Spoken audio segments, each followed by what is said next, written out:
Now, so what kind of material were you guys playing back then? I guess it would count for top 40 back then. I mean, it's all classic rock now, but at the time, it wasn't classic rock. It was what was actually going on. But we got to be pretty eclectic. But there'd be Rush and Foghat and Zeppelin and all that kind of stuff. I mean, I wasn't really in bands that were playing AM top 40. We didn't have to play Seals and Crofts or any of that. They were all rock bands. But we had pretty good stuff for the most part. I don't remember any of the bands really branching out into, really progressive stuff, like trying to play Yes covers or anything like that. We might have snuck, some Rush in. That's probably about as far as it went. Okay. But Deep Purple, that'd be a big one. I mean, a lot of stuff that was good for keyboards, for sure. Right. But, and your rig at this time was, you said an M3 and a Mini Moog? Yeah, an M3 and a Mini Moog, that was pretty much it for a long time. I can't remember what might have come along after that. It was further into the 80s. Eventually, there was a Prophet 600, and I think that was my first polysynth. Probably had some kind of horrific electric piano, like a Sile electric piano. I know I did have one of those, but I don't remember exactly when I got it. But it was kind of a Tony Banks kind of rig in a lot of ways, I think, except maybe better in some respects because I had the Mini Moog. But I never had a Rhodes ever. Oh, really? Okay. Yeah. That would have been one too many truly heavy keyboards. I always had really bad electric pianos. Have to pick your battles. Yeah, exactly.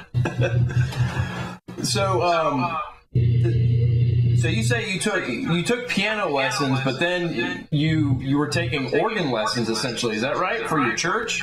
Right. So, and if this was only like a 4-year period. I mean, we're talking about 9 years old to 13 years old. That's the only actual training that I had. Really? Okay. Yeah, it was all pretty early on. So, well, no, it would go up to when I was 14, kind of thing, because it all ended when we moved. When we left Pittsburgh and I broke with that first teacher, that was kind of it. And I never really got back into lessons when we moved to Denver. It may have been from being busy, it might be just not having time to find a teacher, but yeah, that was the end of lessons. And then from there on out, it was all just playing by ear and, doing it the rock and roll way by listening to albums and trying to pick out parts. And I had a fairly good ear, and that I was kind of always the guy in the band that would listen to stuff and kind of argue with the guitar player about what chord that actually was. Right. What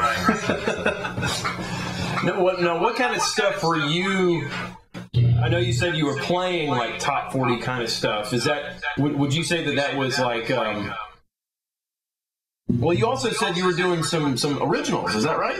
Yeah, and all the bands would have a fair amount of originals. Like I said, that was kind of a point of pride. And back in the Denver music scene in that day and age, you could slip originals into your set as long as you had enough covers for people to dance to and stuff. Right. Weren't always good. I wasn't writing anything. I mean, back then that was before I tried to write any songs. So it would be the guitar players and. Okay, right. You were. I guess you had the older guard was leading the project, right? So,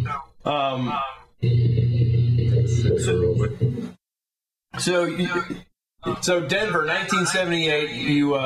You're playing in some cover bands that are doing. Well, I mean, they're doing original stuff. You do this for a few years, and then what next? What happens next? Well, what happened next was at some point, and honestly, exact dates are very ambiguous in my head. Subject to negotiation, right? But somewhere around 1982 or 1983, right after I would have graduated high school, which I never did, believe it or not. Really? No, I got a GED when I was a junior because I was gigging so much. Right. I didn't have, literally, when I did show up at school, I just slept. I was pretty much out of it at that point. I was, out playing until 2 and 3 a.m. I would go into the high school and pretty much put my head on the desk and snore. And, wow. Yeah, everybody kind of agreed at that point that, it was a waste of time. I might as well get, my parents. Well, I went to them and said, look, I want to be a musician. This is what I'm doing. I want to go out and do it. And instead of probably doing what they really should have done, which is like freak out, put their foot down and say, hell no, they basically said, okay, but you're going to get a GED. Right. I don't think they even saw any point in arguing with me at that point. They're like, no, the die is cast, sink or swim, but at least get an equivalency. So, yeah, I got a GED and went for it full time. Then my parents moved to Tennessee. Okay. And I actually tried to stay behind in Denver, and that lasted about 6 months, and I think it ended more or less in something close to a nervous breakdown. I mean, I just was not ready to live on my own at that point, and just with freaky, weird rock and roll people, it just got way too intense for me. So basically, after a few months of that, I sold all my gear except the Mini Moog.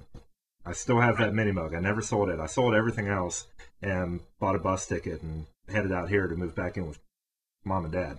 So that's how I wound up in Tennessee. Okay, cool. That's a cool story. Although for a little while, right before that happened, though, I was living in a house with a guitar player and a drummer, and we had a band, which was really good. And then we wound up being more or less just about an improvisational band. We did have songs that the guitar player had written, but we also did a lot of almost a Fish type thing, where a lot of times we just go into a rehearsal room and just turn on and start playing. We got really good at it. I think if we had thought about it at the time, if we could have gotten away with it, we actually could have possibly got to the point where we could have gone out and gigged that way. It's like, we're just going to show up and play. We don't know what we're going to play. Right. We got to be really good at improvising with each other, and that band had some cool material. I don't think literally that band may never have played a gig ever in its existence. However long it lasted, like 8 months or whatever, we came up with a bunch of stuff. We recorded a bunch of tunes on 4-track. Right. But that was the end of that. And that was about the last thing I remember being in before I flipped out. And so now, and this is about 82 now. Is that 82, 83. Yeah. 83. Okay. So probably 82, because I think I was in a band in Tennessee in 83. But like I said, whenever I start throwing dates like this out, people will correct me and go, "No, man, you're full of it. This is when this really happened." So what I think happened in 83 probably actually happened in 86. Right. I don't have 86. Right. I don't have a good head for that kind of thing anyway, and some of my activities in intervening years have kind of ruined it. You would probably want to forget them anyway. Yeah, so